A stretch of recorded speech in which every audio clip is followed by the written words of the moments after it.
I'm going to show you how to delete your Steam account permanently. This method works whether you're using the actual Steam app or a web browser. So if you're wanting to delete your account and you don't really want to re-download Steam, you can do so via the browser. So the first thing we need to do is open up Steam, and in the top right, click the drop down menu on your account name. So the first thing we need to do is open up Steam and navigate to the top right and select the manage account drop down. Then select account details. Under account details, all we need to do is navigate to the very bottom and select delete my Steam account. And there are a few different steps to deleting your Steam account. They aren't like other accounts where you just press one button. So first of all, we need to verify ownership of the account, which you'll see momentarily. Somebody will be assigned to respond to request.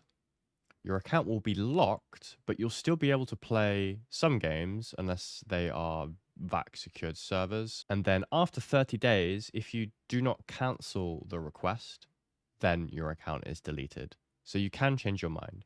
So if we click proceed to account deletion, you will be asked several questions depending on how old your account is. So this is an alt account. So all I'm being asked is what's the first email and provide a phone number.